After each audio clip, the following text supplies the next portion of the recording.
Miss Echo International Philippines 2018, Miss Marie Montaigne. And now I would like to ask Mr. Arnold Vigafia for a few opening remarks.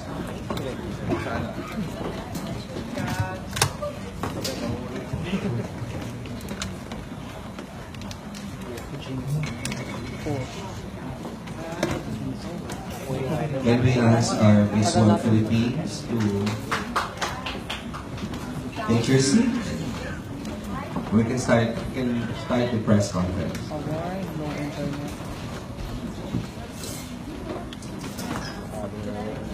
Good afternoon, everyone. Thank you once again for being here and being very supportive of all our activities, all our endeavors of the Miss World Philippines organization. It is only fitting that all of you join us this afternoon as we send off our official candidate for this year's Miss World 2018 pageant to be held in Sanya, China on December 8th. I strongly believe that we will have the country's second Miss World. Katarina has the looks, brains, and regal bearing of a winning queen. But more than that, she is also a woman of substance, and you can see it as soon as she starts talking about her advocacies.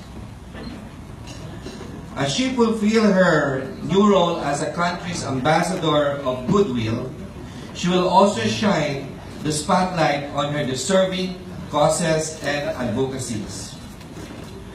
Please help us spread the word and encourage our fellow Filipinos to help her win the crown.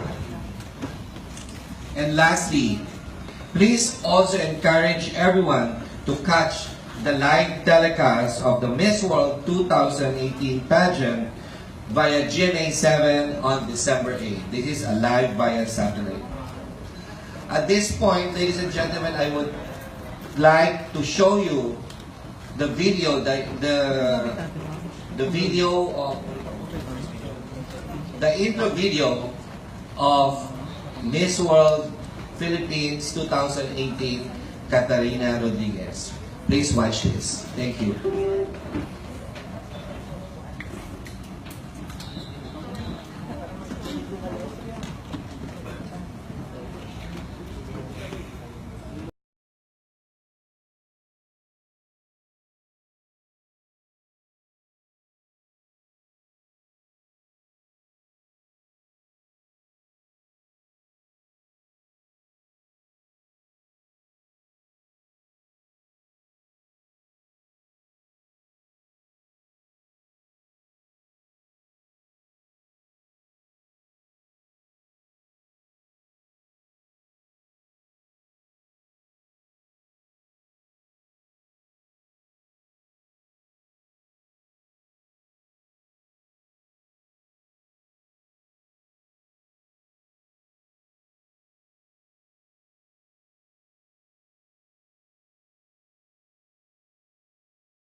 Gentlemen, let's all welcome the Lady of the Hour, Miss World Philippines 2018, Miss Katarina Rodriguez. Hi everyone.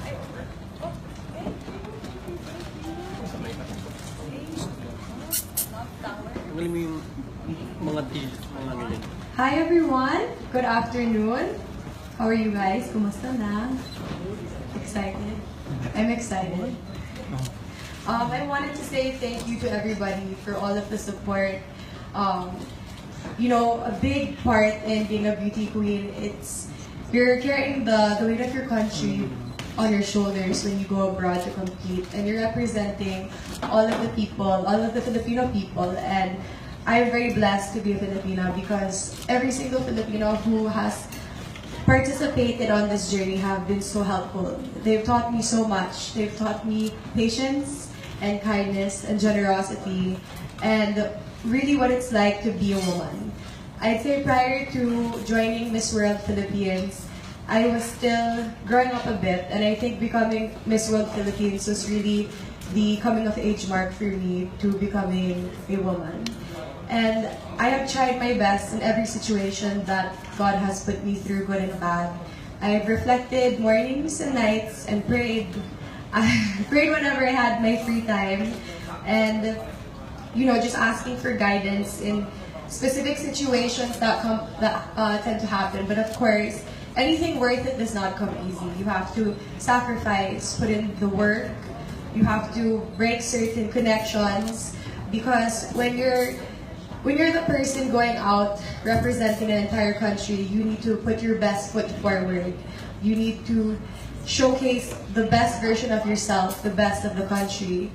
You need to be prepared with anything that comes your way. You have to, it's like a chess game, you have to think 3 steps ahead.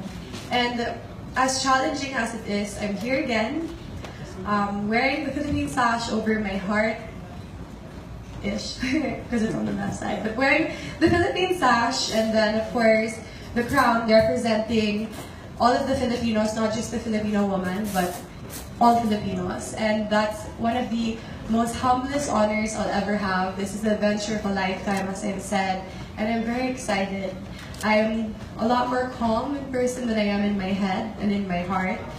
There's so many emotions going on, but as I go and compete, and sana ako yung mananalo, and I bring home the blue crown, I'm going to give my best, I promise. Regardless, I already feel like a winner because of everybody here. All of the Filipinos, when I go walk out in the mall, when I meet anyone and they're so excited and they're like, a picture po, I'm like, why? And then I realize, oh, I'm Miss World Philippines. And you know, I didn't understand at first na bakit gusto nila ng picture sa akin. And like, when I had gone to Marawi, why are they so happy to see me? And I realized, okay, I'm a symbol. And even if I am not the first person in, for example, the armed forces, I'm not on the field fighting or sacrificing 5 years minimum to participate in the military, or I wasn't a victim of the siege in Marawi. My being there, I was questioning, why are they so happy to see me? I just coordinated everything, put everything together, had a vision, had an idea, and that's when I really understood the responsibility of being a Miss Philippines, of being a Miss World. And with that, as I told the children who I worked with in Marawi, when I'm there, when I'm in China, and I feel like crying, or if I feel like this is just too hard, they're so sweet pa. They wrote me all notes, the 4th grade class in the school I went to. I will think of their faces and I will think, kung kaya nila, kaya ba to? Thank you. Thank you, Kat. May we now ask her fellow queens for some messages. Let's start off with Chanel. Hello again. Hello. Hello again, everyone. First, good afternoon, and I'm so happy to see all of you again. And of course, my fellow queens, especially to our Miss World Philippines, Katarina, will represent not just our country, but all of us that are present here today. So I wish you good luck. I wish you all the best, and you have a certain charisma that actually gets the attention of so many people. I don't know how you do it, but you have that certain charisma. And that is something that I admire about you. And you're so beautiful. And I think the way you think that you're so positive and that you think that you're already a winner is actually a plus points for you.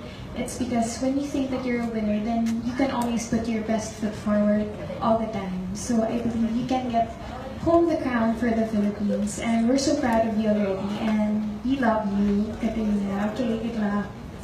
Thank you, Chanel. May we now hear from Kimmy. Hi everyone. Well, we're all here to celebrate the departure of one very special person. I think I speak on behalf of everyone here when I say I'm very excited for her.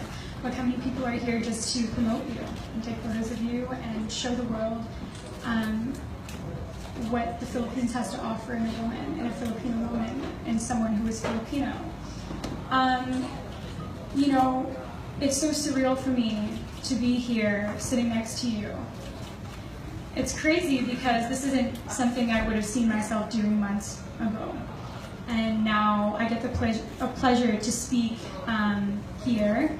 And it's also surreal because I'm going to be in this position as well. So to be sitting here and to be looking up to my older sister, pageant queen, you know, Katya and I have formed some type of relationship, you know, we're a lot closer now, and so I say this as a friend, not just a fellow pageant sister, but a good friend, that I'm very proud of you, and I wish you all the luck in the world.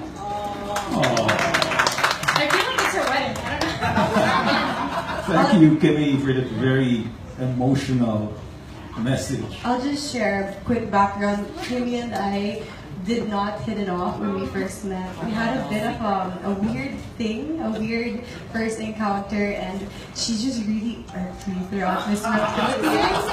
But then when I hear her kwento to the other girls, I'm like, wow, actually she sounds like so much fun. I want to bring her out. She's the age of, well, a little bit younger than my younger brother. And then it was really funny because prior to the crowning, after the Q&A, That was the second time we had ever talked. the entire pageant, so over a month. We spoke about salted egg chips. And then we found out that your birthday is August 3 and I'm August 1. So we're both Leos, and we just had a quick bonding session, and she actually calmed me down because I was quite nervous after the Q&A, and just that little casual conversation calmed me, let's eat after this, and then we just clicked. And then from there, you know, I have so much love for her and I'm excited for her as well. And sometimes she's a little like aloof, but you know, you're only 18. Yeah. She's only 18. She's a lot of fun, and she's very, very happy to be here. So that's why it's a little emotional because I'm like, I want to help her, but I'll be in my pageant. So yeah, thank you, Kimmy, and that's the background of Kimmy and I. Thank you, girls. Next, we'd like to hear from Ms. Maureen. Hello, maganda hapon sa inyong lahat. Thank you all for coming tonight, or today.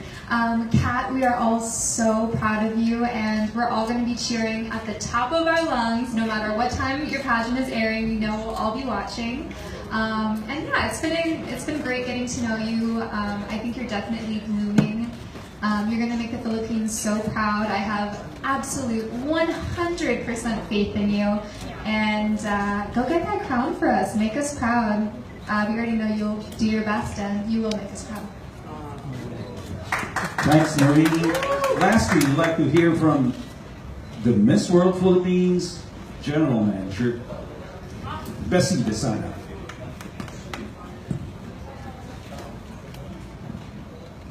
I met Kat 2 years ago. I approached her in a club and I told her we're partying for a fashion event. I told her she should join pageants, and I've always had the faith that she's destined to be. But she never got back to me. Never. And then I met her January of 2017, and then she finally said that she's gonna give it a try. But we had to convince her. So I sat down with her in Shangri-La and explained to her for a couple of hours why she should do pageants. she did eventually, as you all know. And that was also the point in time that I had to go with Miss World. So it was a very challenging time because I wanted to support her, but my job dictates me otherwise. When she finally told me that she's gonna pursue Miss World Philippines, it was another tough part for me because I have to be unbiased. I have to run the pageant the way it is supposed to run, fair and square to everyone. So it was very difficult. But now that she's the winner of the pageant and she's going to Miss World, I have the utmost confidence that never wavered since 2016 that she's gonna take home. I'm very emotional because I love you, Kat, and you know that. And I'm very, very positive that you will not come home this year because you have to go straight to London, just like what Megan did. But I'll see you in January, okay? I love you very much. Congratulations already. Thank you, Bessie. At this point, we'd like to open the floor for question and answer portion. So, anyone? Voltaire.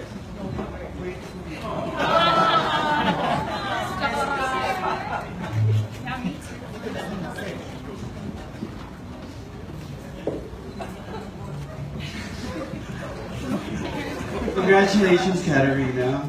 And, well, I've known her also for a couple of years now, and we've been through a lot. What is it now that you're about to leave? Have you learned that you never thought you had imagined in the past?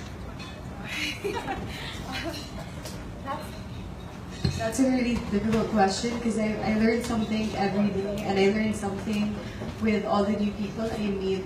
I think if there's anything I've learned what the experience of being a queen is. So the definition of being a queen, which and by queen I mean like a royal queen. You have to be kind to everyone. You have to be brave. You need to be strong, but you have to be sweet. And it's quite difficult to be loved, respected, and feared all at the same time. If I've learned anything, it's definitely how to embody the persona of this woman, this higher woman, which actually it's impossible to be that perfect, right? But I've also learned my potentials, and I've learned, as I said in the video, that the word limit is cerebral. Thank you. Thank you. Hi, Katarina. Hi. Okay, you are known for being a consistent performer in your pre. Okay, anyway, we'll leave that. Okay, you are known for being consistent performer in your previous competition in the Asian Next Model and Miss Intercontinental. So, for Miss World, what is your game plan, or do you have a game plan? My game plan is to really just be myself, as I have been the last two competitions I've joined, because there's always something that happens that, you know, leaves a mark, whether it be me falling into a swimming pool or, you know, me sleeping for 3 days and everyone thinking I forgot my crown. But there's always something that happens just because I do what's natural. That's really my game plan. And of course, you know, to showcase what a Filipina is to the world. 100 plus candidates is so much. It's a lot of girls. So you have to really do what you can while staying true to yourself to stand out. Okay, you are part of the ongoing reality TV show on cable entitled The People's Queen. So, in your opinion, what aspect of the show will help you in your quest for the Miss World crown? I think what I learned from that show was the true meaning of being a pageant queen, which is that your competition, like I said in my answer for Miss World Philippines, is yourself. It's not the other girls. And when you start comparing yourself to the other girls, you're truly wasting your time because the judges all have a preference, and your focus should be on what you're doing and your actions and your next move instead of observing and analyzing everyone else, because again, staying true to yourself is the best answer. Pageants are all about women empowerment, and you cannot practice that if you're competing against the girls you're with. So I'd say the People's League taught me that pageantry is women empowerment and that you should create these friendships because at the end of the day, it's really up to the judges and their preference. Okay, last. If somebody will ask, what means the world to you? What to My grandparents, they mean the entire world to me. This whole pageant career of mine brought me closer to them. They questioned it, definitely. They found my hours weird. Like, who are all these people? Why are there so many maletas? Why are your clothes everywhere? And eventually they got it, and they've been extremely supportive. And you know, everything that my grandmother wanted me to be, I am now, which is more conservative and a lady and constantly practicing etiquette. So dressing appropriately, stuff like that. And my grandfather, same thing. I'm more interested in worldly things, and I involve them in my advocacies, and I really try to involve them. And you know, they're really the way. Okay, thank you, Katarina, and good luck. Thank you. Hello, Kat. Hi, Tito Norman. Are you late for your date? No, not really. Really, there has to be that. Okay. Speaking from the heart, how much does winning Miss World 2018 really mean to you? I think it means every single second of my life up until that coronation night, because I think everything I've been doing from the day I was born till now really was meant for that specific night. I suppose the first part of my life, right? Because I'm only 26.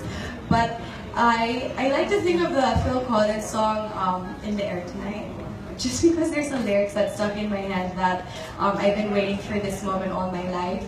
And this Miss World journey that I'm on, it's, you know, you always question in life, like, why did this happen? Why am I doing this? You know, I thought I wanted this career, but why am I here? And I had that a lot. I had cold feet often, whether it looked like it or not. But you know, this crown, it means all of those moments and experiences, and not just for me, but I think for the Philippines. I think it's the time of the Filipino people, not just in pageantry, but in politics, in sports, in medicine, in just every aspect. Like I said, we live in the world's best kept secret.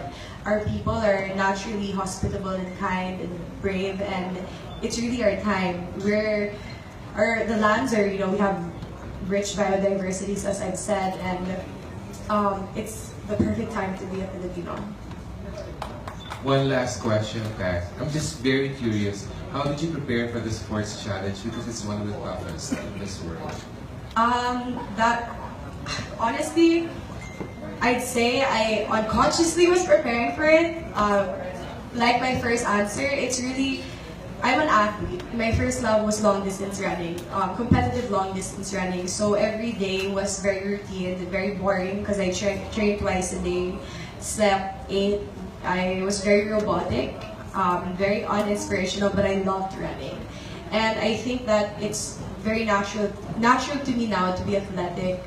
In terms of swimming, I love surfing, and I think my my hobby of surfing prepared me for the swimming portion.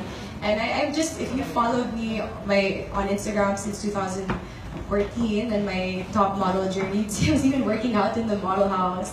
So I continued that, and anything physical is actually mental. So when you're there and if it's a race or whatever, it's really all mental. And if you believe you can do it, you can do it. Thanks, Kat, and Thanks. Hopefully you have some winter clothes in your luggage. Sorry? You have some winter clothes. Winter inside your clothes. luggage. I hope you enjoy your date later, Tito Norman.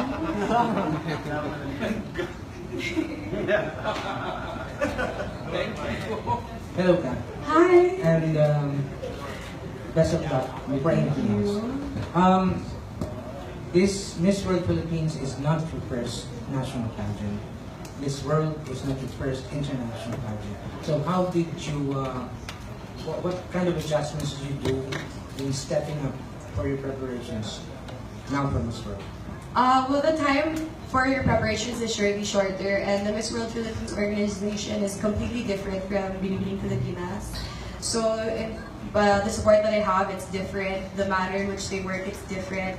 And I think, even if I have gone through it, because of the differences, you also have to make adjustments, and you can't really have expectations, especially the planning part. The one thing I really wanted was time for myself prior to leaving, so I made sure to allocate time for myself with my best friend, with my family. Yeah, and get a massage, stuff like that, because when you're going to leave, I'll be leaving when I'm going to leave, which is for a month, it's a long time. So, I was gone 2 weeks last time. This is double, and it's really endurance. So I know naman what to expect in terms of preparation, and again, you have to be overly prepared because you'll never know what happens. Yes. And my other question is, the final question is, Miss World is always the same, more or less. It's just paraphrased. So if you will be asked the final question, why should you be the next Miss World? I would have to say that I should be the next Miss World because I know my potentials, and I know the potentials of my country and the Filipinos, and exactly that the word limit is cerebral. And I think right now in this world we need somebody who's optimistic, who understands that impossibilities are it's just a word. And with that said, this world now, with everything going on, needs that little bit of, sunshine, if you will. And I think I can be that. Thank you. Bring home the crown. Thank you. I will try. Thank you, Jade. Kim? Hello, good afternoon. Hi. Hello. So my question is, what's your plan, after Miss World Philippines and maybe Miss World after your reign? So when I win, then I have to reign for a year with Miss World, and I think I'm gonna learn a lot and grow a lot. I think at the end of it, I'll surely be twice the person I am now. Then after that, I would like to definitely continue with my Beauty with a Purpose project, because if you've been to Marawi, you can see that that's gonna take years to redevelop. And that's happening everywhere. That's happening in Syria multiplied. That's happening in many different third world countries. And I promised myself that before I have my own children, I really want to be a mother. That's my dream. It's something that I just feel. I want to get married. I know I don't have a boyfriend, but I want to get married. Well, he'll come and have children. So that would ideally be my plan. But I told myself prior to having my own children, I need to give back to this world, because I feel that it's my responsibility. And so I'm a philo major, and I can't remember the exact philosophy, but it's by Jean-Paul Sartre. He says something like, when you have enough and then you have more, you give. I have enough and I have a little bit more, so this is my time to give. So yeah, I'd say to make sure that I do what I can to help, find a boyfriend, and then get married and then have children. Thank you. Hi, Katarina here. Armin Adina from The Inquirer. What do you want to achieve with the Miss World crown? What do you want to give to the Philippines using the Miss World crown that you will be winning in China in December? Thank you for that question. Aside from giving the Philippines a second blue crown, I would like to definitely shed light back on Marawi. The reason why I hold Marawi close to my heart is because I'm from Mindanao, and my peace advocacy started with Binibining Pilipinas, and it developed from there. Prior to the screening of Miss World, I kind of locked myself in the island, Siargao. I stayed there, I wasn't answering anything, and I was really contemplating what my VWAP would be. And when I finally made my first trip to Marawi, anyone who goes, there's this automatic indescribable connection you have to the place, to the people. It's so surreal. It's like you're in a parallel universe. It's like you're in a different country. It's like you're off from zombie movie set. It's devastating. But it's extremely hopeful. As much as it's devastating, it's twice as hopeful, because the children there, the people there, they're incredible. They're exactly what resilience is. And I think, again, what's happening in Marawi, it's so timely because it's happening everywhere, especially now that we're 8 billion people in this world, roughly.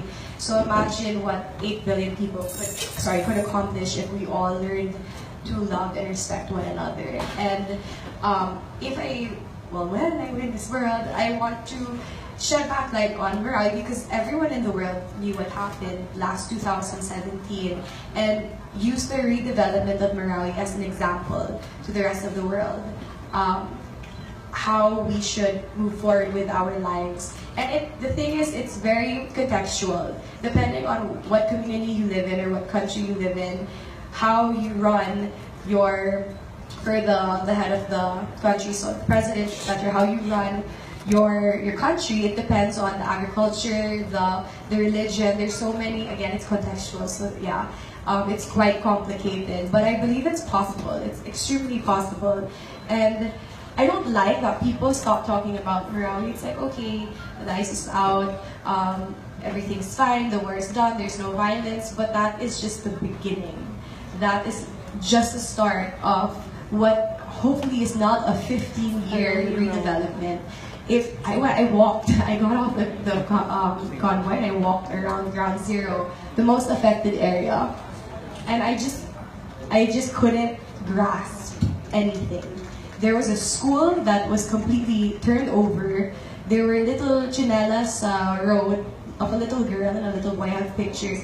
No photo, no video can show what happened. 300,000 people were affected. 74,000 families displaced. These people cannot go home. There's no home. And when you meet them, especially the children, they're the sweetest children. Sobrang maayos sila. And they're very optimistic and positive. So, I don't know, that just sparked something in me. And if I never get married and never have my own children, if I don't win the Miss World crown, still I want to win it, that's okay because I found my purpose. And I thought I knew my purpose prior, but I really think that is my purpose. Thank you. Let's go to something lighter. I don't know if you've heard about observations that you have a similar look to Priyanka Chopra, a former Miss World who is now a Hollywood star and soon to be married to Nick Jonas. How do you respond to this observation that medyo kamukha mo daw si Priyanka? Well, first of all, I am Nick Jonas' age. He was my celebrity crush, but now he's getting married. I love her. I really adore her. The way she speaks, she's so animated, she's so natural, and when people tell me I get kilig, at first I didn't see it, and maybe now, because I'm Miss World Philippines, I see it a bit.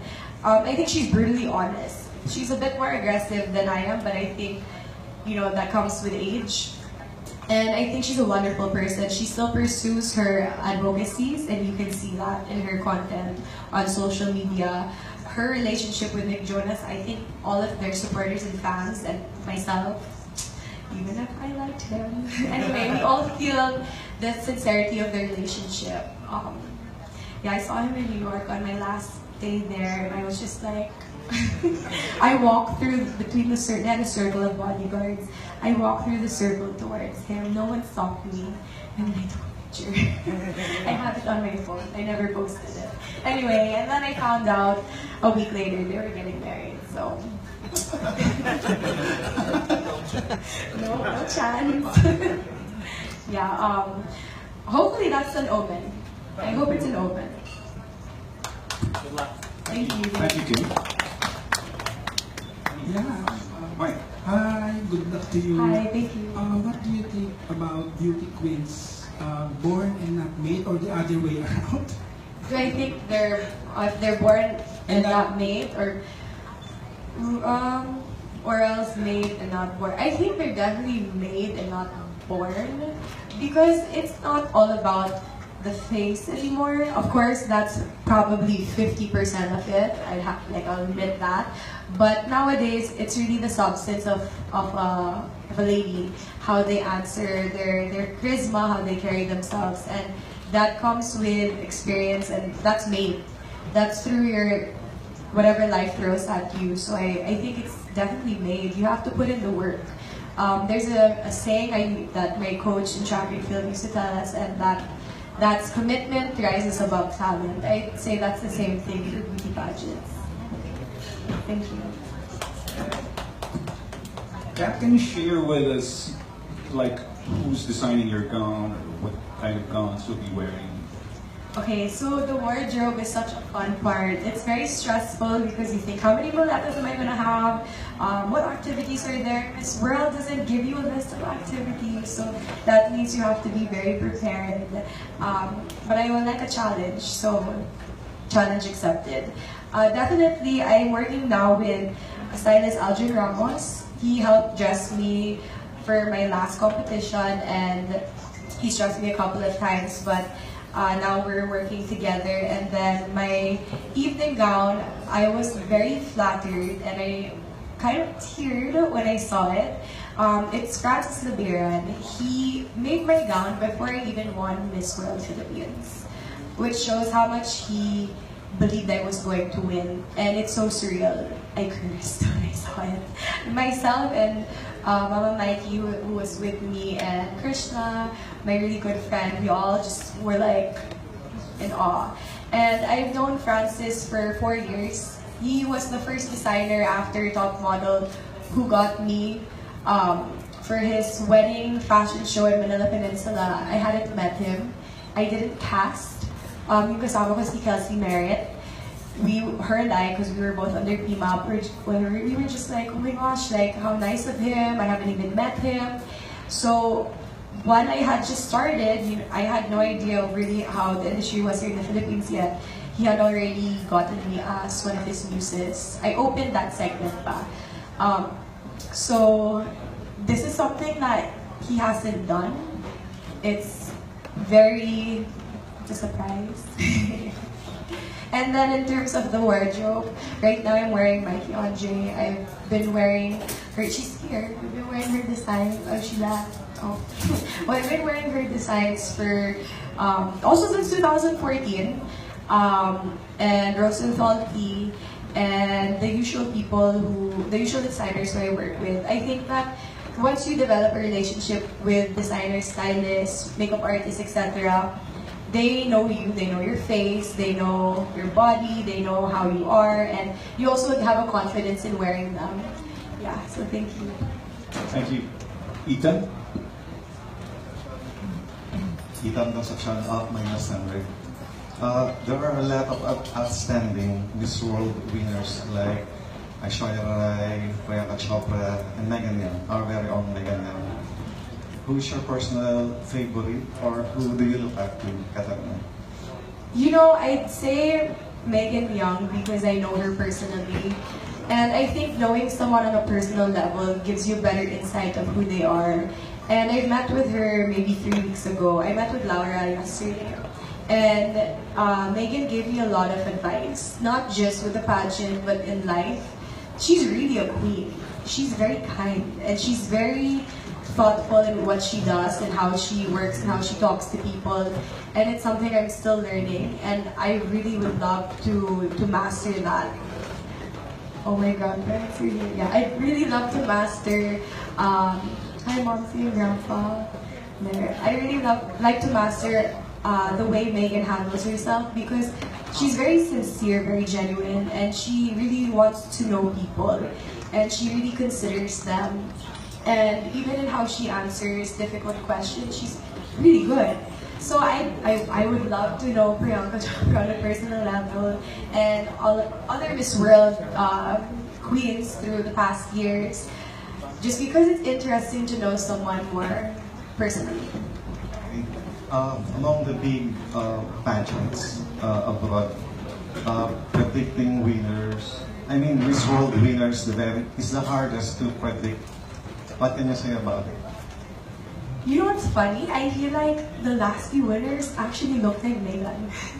3 of them, well, Megan, Manushi, and Steph from Puerto Rico here, Catriona Negre, were all our closed-door judges for Miss World Philippines. And when I walked into the room, the first few seconds was like, wait, which one's Megan? Because they all kind of have similarities. Yeah, they look alike, right? They're like sisters. But You know, I think it's really just meant for whoever wins. I don't think there's anything you can do but do your best. If that's what I've learned, it's that so long as you give your all, you won't regret anything. It's so long as you do what you know you need to do, there should not be any regrets. And I started that months ago. Last question. You are a big inspiration to Filipinos who would like to become beauty queen or multi-titleists at the same time. But some of them get hesitant or afraid to join. What advice can you give them? I think that when you're afraid of something, it's more of just a cloud in your mind. The worst that can happen is that someone will say no, or you won't get it. It's not the end of the world. There's so much out there, and you know, you get excited, and there's so many opportunities, and if you get too attached to something, if you expect too much, that's when you start to begin fearing or becoming hesitant. And if there's anything I've learned the past 26 years of my life, it's that don't waste your time worrying about things that you can't control. Don't waste your time about people who don't like you or situations that are not, you know, beneficial. Do what you need to do. Mentally organize your priorities. What do you need to do? Okay, I need to brush my teeth. Simplify things. It's easier said than done. Thanks so much and good luck. Thank you. Thank you, Ethan. Before we proceed, we'd like to acknowledge the presence of this couple who, as Kat said, means so much to her. So, we'd like to acknowledge Katarina's grandparents, Mr. Jack and Miss Sonia Rodriguez. Sir, would you like to say a few words? Hi, good afternoon. Hi, Katarina. Hi, everybody. Kumusta po? Buti naman na bigyan ako ng pagkakataon na makilala kayo. Is there anybody here from Tuguegarao? I am. I was born in Ugat, a small area. I grew up in Kalinga, Mayo. And I'm very proud of Katarina. I'll share with you a personal moment that was a highlight of me being a grandfather. I have 10 grandchildren, 9 granddaughters and 3 grandsons. No, 7.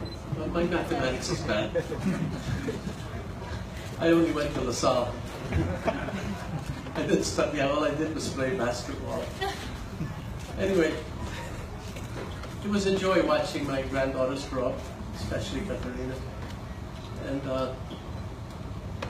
as I saw them, they all have very good qualities. We tried to instill in them the qualities of respect, of patriotism, or love of our country, humility, it's very important, and kindness. And that's all built into Katarina, I can see that.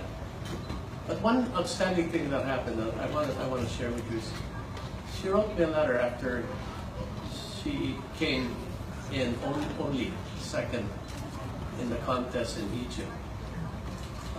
Miss Mexico won it. Dalawa lang sila naiwan eh. By the way, if I swear, it's because I had a stroke about 8 weeks ago. You know, I'm lucky I'm still alive. And I'm lucky that being alive gave me the opportunity to meet all of you.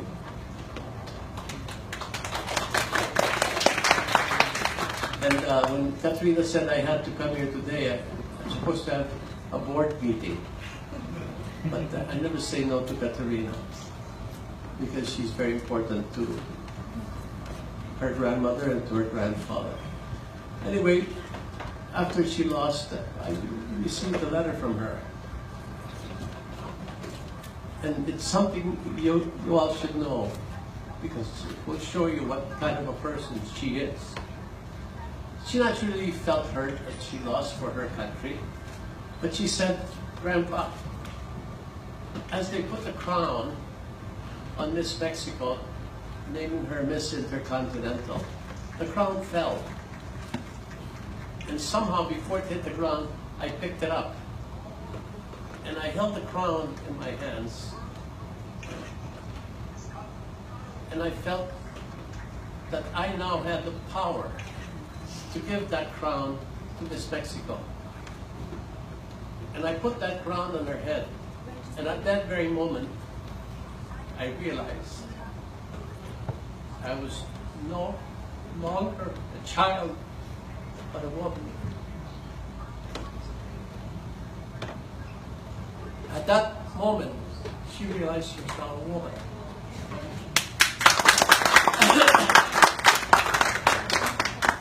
I'm very sentimental about that because there's a moment in life where you cease to become a boy and you become a man, or a little girl and you become a woman. But very few people know when that moment is. In this case, she shared it with her grandfather. And when I think of that, I become very sentimental. I don't want to talk too much because I can stay here till 8 o'clock at night. But hey, we were just in Marawi. I was in Marawi when the fighting was still going on. I happened to be the president of the Rotary Club of Manila. That's the first club in Asia.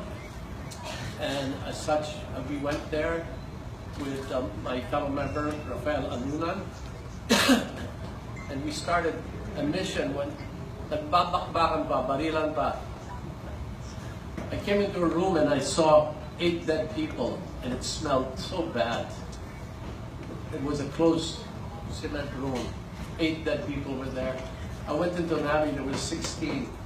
But we brought with us over 20 doctors and so many nurses, and we operated on 6,300 people. Now this is important for my family because we always want to share the goodness that this country has given us over the years. My family's been here since 1741. We originally came, obviously, from Spain.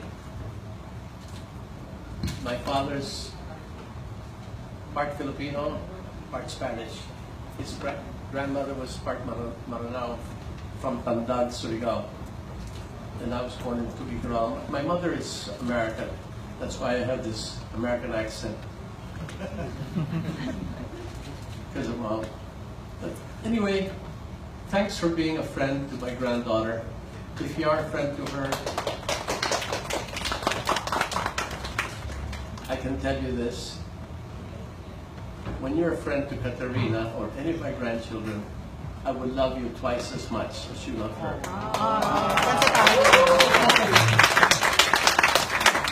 And I hope this is not the first nor last time that I will meet you. I hope we get to see each other many times again. I know I've met quite a few of you already, but hey, I'm still young. I'll be around. Thank you very much. I'll just clarify quickly. I shared with him the story first, and then I posted it on Instagram. But he doesn't have Instagram, so he doesn't know that. This is the intercontinental story with the ground. Right, Grandpa? You don't have Instagram. I'd like to hear a few words from Miss Sonia. By the way, that's my queen. She's only my princess. Good afternoon, everybody. First of all, I really would like to thank all of you for working so hard, helping my granddaughter and putting her up in the pedestal to become the Miss World Philippines. Not only the Philippines, but the world. Because I totally believe that on that day, before she won the Miss World, she asked me one question. Momsy, are you praying for me? And I said, of course, every day. And I always ask the priests, all the religious orders, every day I go to church, I ask Mama Mary to take care of you and pray the Memorare 8 times. And she will not say, no, this time she's going to do it again. And I told her that since it fell on December 8th, which is the feast of the Immaculate Conception of the Blessed Mother, let's all pray that she will be granted the title of Miss World on that day. I believe in the power of prayer and I believe in faith. I have 4 sons and I have no daughters. But I ended up having her as my first granddaughter, who moved with us from the United States to the Philippines because she wanted to learn Filipino. And of all things, she loves the Philippines and she wanted to stay here. I came from Davao. I was born in Davao City. My father is one of the founders of Davao City. And Katarina grew up there for a few years. When she was there, she didn't realize that in a place where we donated an orphanage in Tubok. When she was there when she was 3 years old. And the nun that was her age was her playmate when she was 3. The orphan. Yes. She's the nun now. Yes, and I took care of them because she grew up from a father who was a criminal, and I hired him to work for us because the mother left them. So I took care of the 5 kids to go to school and stay in that orphanage. And she stayed there and she became a nun. So when I told her about Katarina, she said, please tell her, I didn't tell you this, to tell her that I will always keep on praying for her to win because Padre Pio is our congregation, and I'm sure they'll help you and take care of you. So she sends her love to you. So just to tell you that she's from Davao. And also I'd like to tell you, all of you here, that the things that you've been doing, I know it's difficult. It's a hard work. I've seen her work so hard. I don't know how she could handle it. Really, I really don't know. I just pray to God that she'll be given the strength to do all these things. But I believe, and I fully believe, that once she leaves this country, and all of you who are here gathered together will help her because she will become our Miss World. I fully believe that. Thank you, and God bless you all. Thank you, Ms. Sonia. One thing we can say, thank you for raising her well. Any reactions? There, yeah, I had to really include them in my video. The editor was like, do you need this part? And like, of course I need this part. They influenced me so much, and I fought with both of them. Yeah, I fought with both of them, but they understand now, and I think, that's part of growing up is you want to spend more time with your family. And after all of this, I think to answer again the question is after it all, I'd like to spend more time with them and my family. That's what I'm looking forward to. Thank you, Kat. Any further questions? Hello, Queen Katarina. Hi. I have to say props to the people behind your introduction video. I believe it emphasized how beautiful you are inside and out. Oh, thank you. Thank you so much. So you are from Davao originally. Yes. My question is, being from Davao and being a beauty queen, how do you handle political questions? Considering that political questions are very controversial, and if you choose one side, you will lose the other side. I think that you shouldn't think of it that way. I think it should be thought of trying to understand both sides. Because if your mind is set on supporting an entire side completely without understanding the other side, then you're biased and it's not being fair. And I think as a beauty queen, understanding people is very important, but also staying true to what you feel is right. Your intuition will never do you wrong. So mine has it anyway. And with political questions, I study, I read a lot, I spend time with my grandparents, I ask a lot of questions, I'm very inquisitive, and I listen. So when I train for Q&A, especially the political part, I ask so many different types of people. What do you think of this? What do you think of this? Because I want the stock knowledge of a larger perspective and be able to connect everything. Thank you. A second and last question. Your advocacy is HIV awareness. That's one of them, yes. One of your advocacies. So how do you assess HIV awareness in the Philippines right now? It's quite a big deal, it has been. I've worked with the Red Whistle organization founded by Nicola Cosme, fashion photographer Nicola Cosme, who's become such a great friend to me.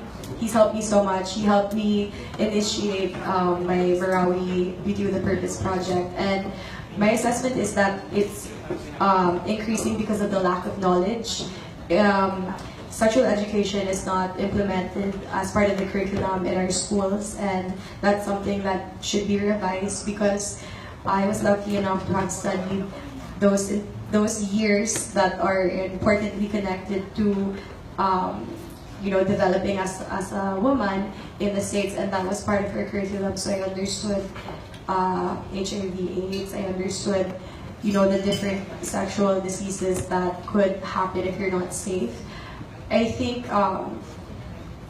going around with the Red Whistle, with Safe Sexy, that's what the organization is called, #SaveSexy, and because we've gone around to many provinces since 2014, different cities, Cebu, Davao, Zamboanga, Fort, CDO, so many different places to hold free testing. And the first step is really knowing your status. I get tested once every 6 months.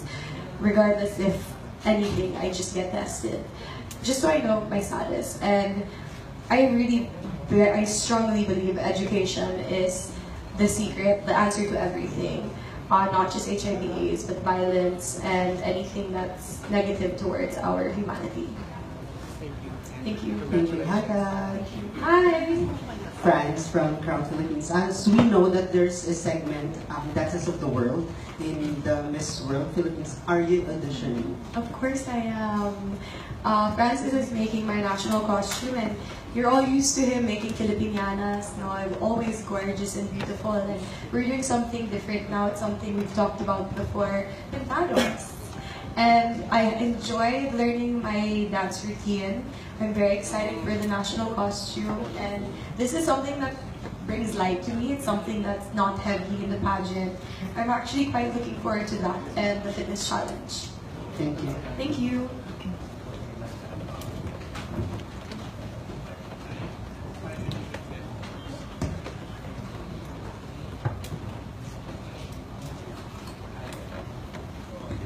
Hi, Kat. Robert from Manila. Two simple questions. Number one, have you met the president, our president? I have. I did meet him in the Ranger camp in Batangas. He's on his phone, but I can't remember the name of the Ranger camp. Unfortunately, which one? Magsaysay. Fort Magsaysay. Around this time last year. Unfortunately, my phone was dead, and his phone was dead. And I had the honor to watch him give a speech. He's very hypnotizing when he talks, especially when he gives a speech. So he was saying a lot, and there were times I was like, yes, yes. Like I was agreeing with what he was saying. When he was done, I reflected. I was like, wait, no, no. So he's very good at talking. Okay, second question. Joining pageants is so challenging, and tell us about the biggest challenge you've experienced since you joined pageants, and what did you do to fight it, to overcome it? I think it's the coordination with all the people, the time management, and being able to talk to everyone. I posted a Facebook status and I kept it on private a few weeks ago, just saying I wanted to cry. I was really stressed because a lot of people were expecting me to reply to their congratulations, and I wanted to, family members, friends, and they just didn't understand how heavy it was.